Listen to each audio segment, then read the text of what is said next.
किया कि भगवान ने एक ही उससे 7 बैलों को नाथ दिया, तो सत्या का विवाह भी भगवान से हो गया। बोली नागरजती मैया की। अब कितने विवाह हो गए? 7 हो गए ना?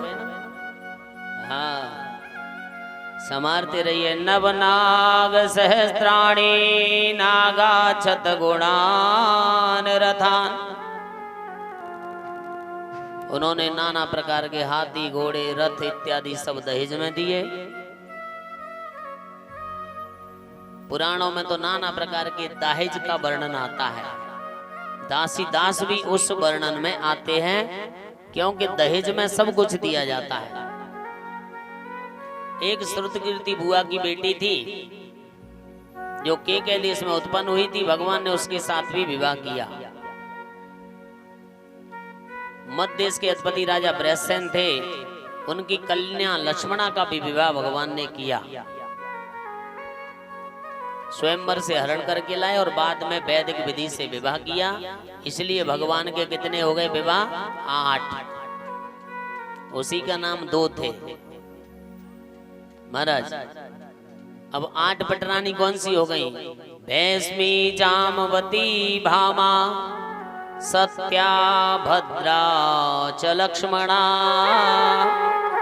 कालिंदी मित्रविंदा चे अष्टौ पट्ट महास्त्रियः। रुक्मिणी, जामंती, सतभामा, नागरजती, कालिंदी, मित्रविंदा, भद्रा और लक्ष्मणा, ये 8 भगवान की पटरानियां थी। कितनी पटरानी हो गई? यानी ये तो महानायक थी। इनके अनुसार ही सारा काम द्वारिका में चलता था। ये जो कह देंगे उसके कागज पर साइन हो जाते, बाकी ऐसा नहीं था।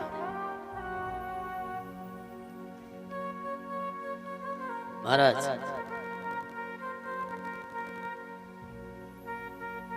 बोली वृंदावन बिहारी लाल की। महाराज सुखदेव जी कहने लगे, राजन परीक्षित, भगवान के 8 विवाह हो गए, अब हम एक साथ विवाह करा देते हैं इनके। यथा तो भगवता भौमो ये न चाता स्त्रियः निरुद्धा एव दाक्षच विक्रमं सार्ग धन्वनः। यथा हतो भगवता, एक भौमासुर नाम का दैत्य था। वो भी अपनी पूजा कराता था कि मैं ही साक्षात कृष्ण हूं, मैं ही द्वारकाधीश हूं, मैं ही सब कुछ हूं। तो किसी ने कहा भैया तू भगवान की तुलना कैसे कर सकता है? क्योंकि भगवान से मैं कोई कम थोड़े ही हूं। मेरे सामने भगवान कहाँ लगते हैं? कौन भगवान? मैं साक्षात नारायण हूं, मैं ही साक्षात अधिपति हूं, मैं ही लक्ष्मीपति हूं, मैं ही कमलापति हूं। तो उसने ऐसे करके 16,100 कितनी? 16,100 16,100 कन्याएं, जो भी जहां जाता वहां सुंदर कन्याओं को देखता, हरण करके ला करके अपनी काल कोठरी में डाल देता। जिस गांव की तरफ जाता वहां से अपहरण कर लाता सुंदर युवतियों को और अपनी काल कोठरी में डाल देता। और उसे ये था कि मैं भी, किसी ने कह दिया कि भगवान के तो 16,108 विवाह हुए थे, कि तो मैं भी 16,108 विवाह एक साथ करूंगा। उन्होंने तो आगे पीछे किए, मैं 16,108 एक साथ लाऊंगा। तो ऐसे करके उसने 16,100 कन्याओं को अपने बंदी गृह बंद कर लिया। वो 8 की फिराकत में था कि 8 और मिल जाए। प्यारे हो, हम भी देख लो, हम 4-6 लाख के चक्कर में आ जाते हैं। 4-6 लाख हो गए, फिर सोचते हैं 10 लाख हो जाए, फिर 20 लाख की सोचते हैं, और 20 लाख होते नहीं उससे पहले ही हमारा कल्याण राम नाम सत्य हो जाता है। तो भौमासुर ने 16,100 कर पाई, तब तक भगवान की वो कन्याएं थी सब भगवान पर निछावर हो गई। और भगवान ने जाकर के उस भौमासुर का वध किया, और वध किया तो सब कन्याओं को रिहा किया और कहा कि तुम जाओ, सब अपने अपने घर चली जाओ। तो वो कन्या बोली महाराज हमें तो पता नहीं, हमें 20 साल हो गए, कोई 15 साल हो गए, किसी को 25 साल हो गए, और हमें यही नहीं पता है हमारे माता पिता कहाँ हैं, भाई बंधु कहाँ हैं, हमारा परिवार कहाँ है, गांव क्या है, हमें तो कोई पता ही नहीं, हम किसके पास जाएंगे। प्रभु हमने तो तुमको ही वर्ण कर लिया, आप ही हमें स्वीकार कर लीजिए। भगवान ने 16,100 प्लस करके और 16,108 विवाह भगवान के हो गए। बोली द्वारिकाधीश भगवान के। बताओ कितनी जल्दी विवाह हो गए। और हम जब एक विवाह करते हैं तो पता नहीं कितनी स्थिति खराब हो जाती है, क्योंकि हम इसलिए स्थिति खराब हो जाती है, हम श्रेष्ठ वर को नहीं ढूंढ पाते, श्रेष्ठ वधु को नहीं ढूंढ पाते कि श्रेष्ठ वर कैसा हो, श्रेष्ठ वधु कैसी हो।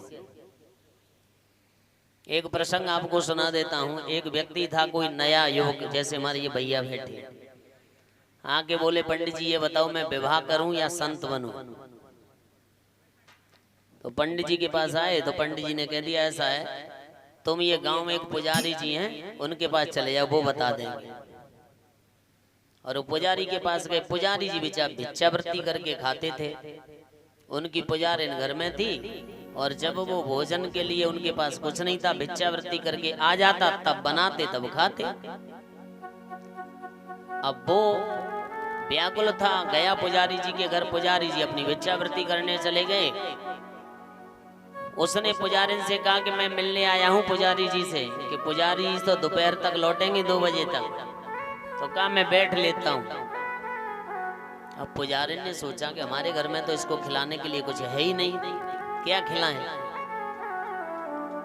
तो उसने बेचारी ने अपने बालों को काट करके, लंबे लंबे केस खड़े थे, उन बालों को काटा, काट करके रस्सी बनाई, रस्सी बना के बाजार में बेची, और दाल आटा खरीद के लाई, बनाई और उसको खिलाया, और भोजन करके वो सो गया। तब पुजारी जी आए, आटा वाटा लेके, उन्होंने कहा देवी ये कौन है कि तुमसे मिलने आए, कि चलो इसको भोजन वगैरह खिला दो। तो भोजन तैयार करके उसको जगाया, भैया तुम कौन हो, कहां से आए हो, भोजन कर लीजिए। कि नहीं मैं तो भोजन करके परिपूर्ण हूँ। पुजारी ने पूछा ये तो कह रहा है भोजन कर ली। हाँ प्रभु, मैंने अपने बालों को काट करके और बेच करके बाजार से ला करके भोजन करा दिया। पुजारी जी ने भोजन किया, उसको जगाया और जगा करके कहा भैया तुम क्यों आए हो बताओ। कि पुजारी जी मुझे ये बताओ मैं विवाह करूं या संत बनूं। तो उन्होंने कहा कि देखो ये गांव से बाहर एक संत जी बैठे हैं, तपस्या कर रहे होंगे, उनमें जाकर के तुम पाद प्रहार यानी लात मार के आओ। अब वो पूछा भैया ये तो मरवाने के काम कर रहे हैं, किसी संत में बैठे बेचारे में जाके लात देंगे, पाद प्रहार करेंगे तो बताओ मारेगा नहीं। पर गया वो, और गया तो संत जी अपनी ध्यान में माला गटगटा रहे थे, सीताराम सीताराम सीताराम। उसने जाकर के पीठ पर पाद प्रहार किया। अब पाद प्रहार किया तो महाराज जगह जगह तो उसके पीछे भगे। अरे बेटा रुक रुक रुक रुक। अब वो सोच रहा मुझे ये मारने आ रहे हैं। उन्होंने कहा बेटा रुको तो सही। रुके तो उसका पैर पकड़ के संत ने और देखा बेटा तेरे पैर में कहीं लग तो नहीं गई है। बालक धन्य हो गया। जाकर के पुजारी जी के पास पहुंचा, पुजारी जी से कहा महाराज मैंने उस साधु बाबा में लात मारी, पाद प्रहार किया, और वो तो बाबा मेरे पैर को ही टटोलने लगे थे। तो फिर पुजारी जी ने अपनी पत्नी को अपने उस पल्ल दुपट्टा को हटाया और कहा कि देखो शादी करें तो ऐसी पत्नी से करना जो अपने केसों के सुहाग अपनी सौंदर्य सामग्री को बेच के किसी को भोजन करा दे, और संत बने तो इस जैसा बनना कि कितने भी दंड सह लेना लेकिन कुछ कहना मत। तब आप बताओ उसने क्या निर्णय लिया? कोई भी बताओ इतनी भीड़ में से। वो संत बना के विवाह किया। बताओ कोई सा भी बता दो। क्या क्या संत? वास्तविक उसने संत बनना ही तय किया। क्यों किया ये तो प्रश्न उठेगा। क्योंकि उसे पता था कि मैं संत अपने कर्मों से बन सकता हूं, लेकिन मैं ऐसी बेटी से विवाह नहीं कर सकता। बेटी का हमने क्या देख लिया? केवल उसका रूप, सौंदर्य, बाकपटुता ये सब देख लिया, विवाह कर लिया। लेकिन संत मैं अपने कर्मों से ऐसा बन सकता हूं, इसलिए उसने संत बनने का निर्णय लिया। संत हृदय नवनीत समाना, कहा कविन पर कहे न जाना। संत का वो हृदय होता है।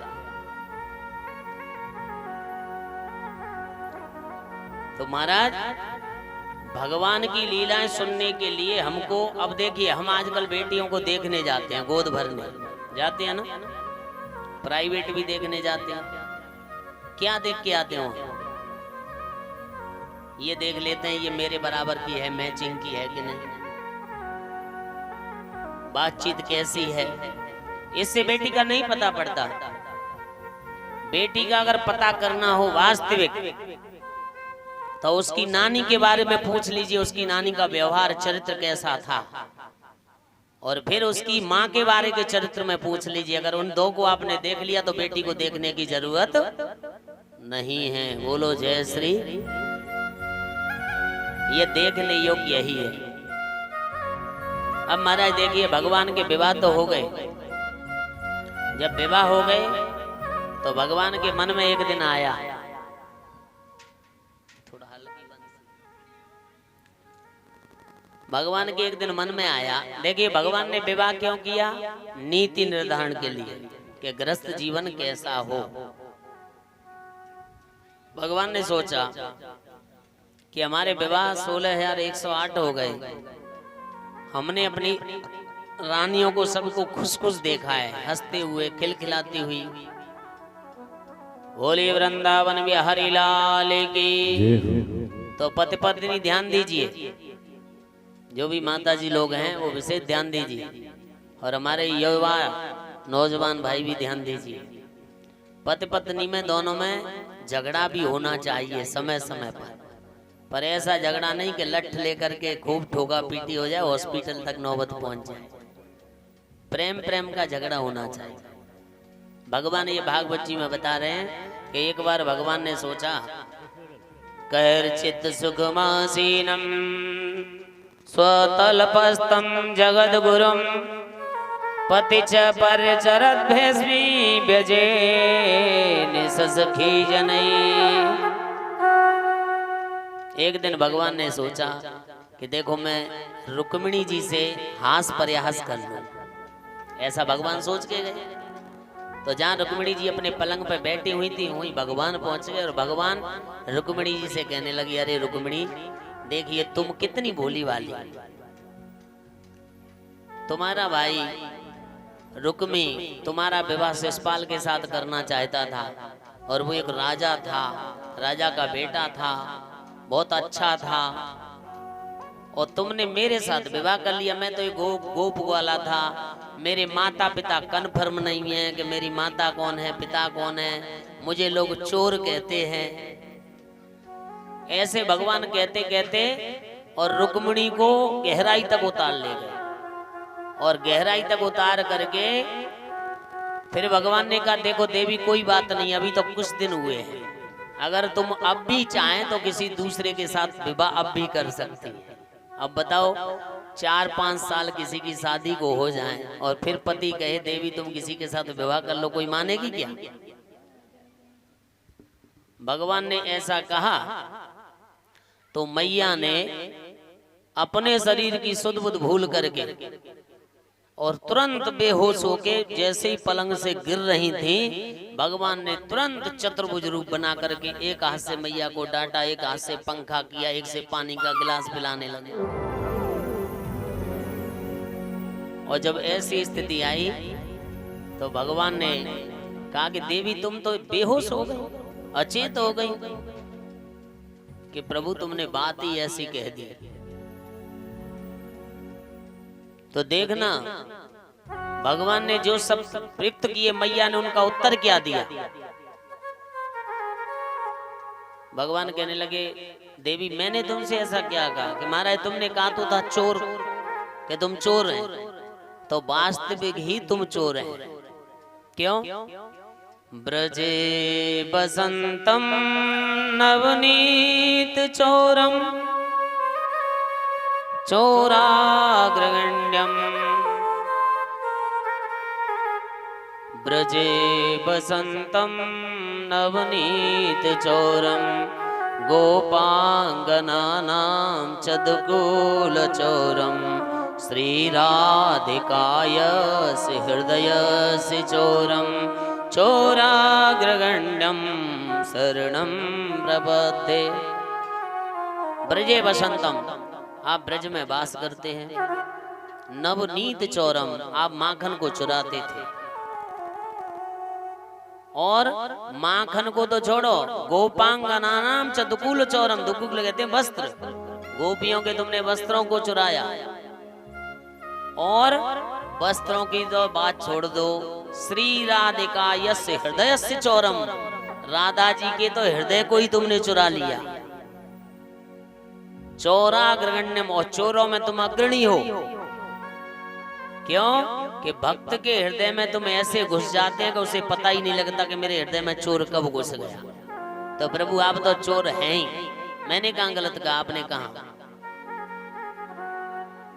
और कहा कि महाराज तुमने कहा मेरे अंदर कोई गुण नहीं है, तो तीनों गुणों से परे हो, सत रज तम, तीनों गुणों से रहित तो हो, आपके अंदर कोई विद्यमान नहीं है, आप अजन्मे हो। और आपने कहा हरि, मैं तो हरण करता हूं, तो साक्षात तुम हरि तो हो, नारायण के अवतार हो। और तुमने कहा मेरे माता पिता, कन्फर्म ही नहीं कि मेरी माता कौन है पिता कौन है। प्रभु तो आप संसार के माता पिता हो, तो फिर आपका माता पिता कौन होगा। मैया रुक्मिणी ने इस प्रकार से जवाब दिया कि भगवान, तो फिर भगवान ने क्या कहा कि देखो देवी, अयम ही परमो लाभो ग्रहेषु ग्रह मेधिनाम अन्ननीयते आमा प्रियाभिरुभामिनी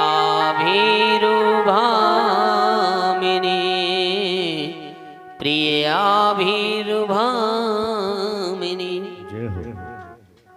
अयम ही परमो लाभा, मेरा तो ये परम लाभ है, सौभाग्य है कि तुम जैसी पत्नी मुझे प्राप्त हुई है।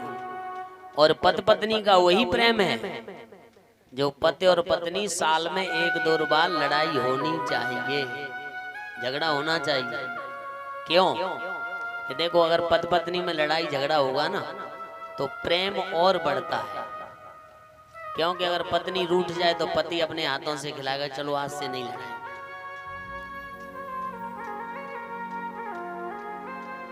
एक और बताऊं, अगर पत्नी को प्रसन्न रखना हो तो उसके मन वस्तु देख लो, वो क्या पसंद करती हैं। स्त्रियां क्या करती हैं पसंद, या तो साड़ी या ज्वेलरी या हाथों में चूड़ी कंगन, ये उनकी विशेष पसंदगी है। और चटपटा स्वाद खाने वाला। एक बार किसी भक्त ने कहा कि महाराज तांडव क्या होता है, तो एक ने कहा देखो तांडव ऐसा होता है, किसी को अगर तांडव नृत्य करना हो ना तो अपने घर में कर सकते हैं।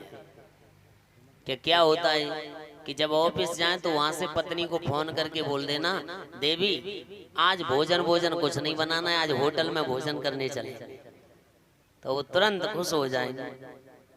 और खुश हो जाएं तो फिर दिन में एक बार फोन और कर देना, आज तैयारी तो है ना चलने की होटल की, तो वो खुश हैं। लेकिन जैसे ही शाम के 5 बजे तो कह देना अब तैयार हो जाओ, मैं आ रहा हूं अभी, तो देवी तैयार, सज धज के बिल्कुल तैयार। और फिर तुम 8 बजे आकर के कह देना कि क्या बनाया है भोजन में, तो फिर क्या होगा, वो तांडव होगा। फिर तो वो तांडव होता है फिर। लेकिन हम ऐसा नहीं करें। हम ये हैं कि पति पत्नियों में दोनों में प्रेमालाप के लिए भगवान ने ये नीति बताई है श्रीमद् भागवत में, कि नीतियों के माध्यम से हमको ये काम करना चाहिए। महाराज अनिरुद्ध के विवाह में बलराम द्वारा रुक्मी का वध किया गया।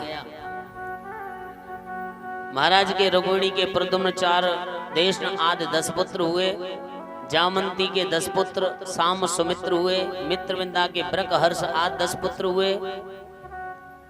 लक्ष्मणा के प्रगोष गात्रवान आदि 10 पुत्र हुए। सबके 10 पुत्र हुए। 16,108 इंटू 10 बराबर घर हिसाब कर लेना कितनी संख्या हुई। बोलो जय श्री। क्योंकि हम कॉपी पेन लेके गणित करने नहीं बैठे।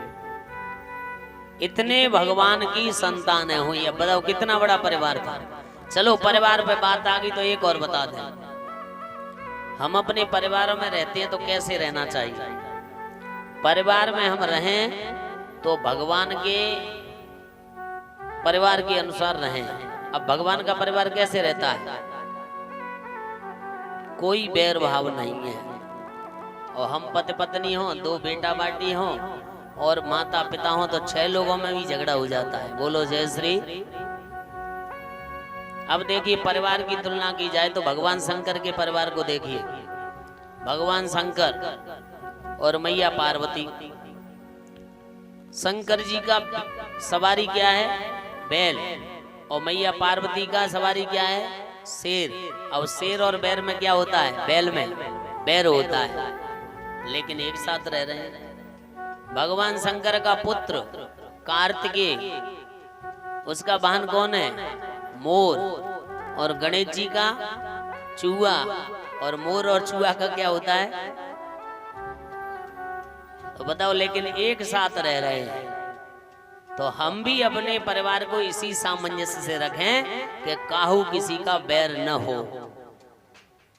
ये सब शिक्षाएं लेनी चाहिए।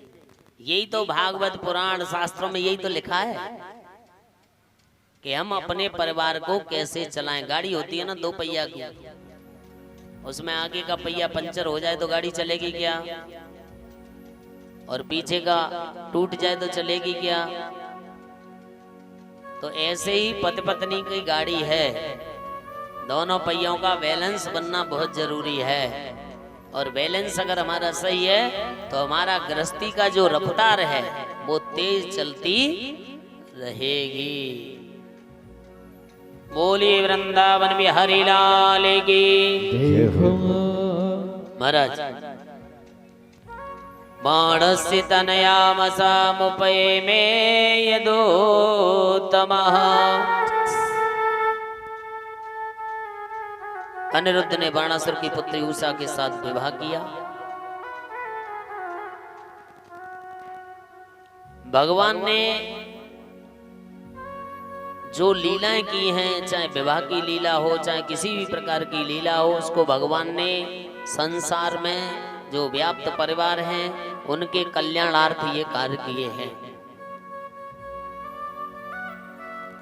क्योंकि संसार में कलयुग में जो जीव हैं, जीवात्मा हैं, मानव शरीर प्राप्त करके आए हैं इस धराधाम पर, उनको किस परिस्थिति में कैसा रहना चाहिए उन नीतियों का सार के माध्यम से परमात्मा ने उसको प्रेषित किया है, बताया है अपनी उस दिव्य वाणी के द्वारा।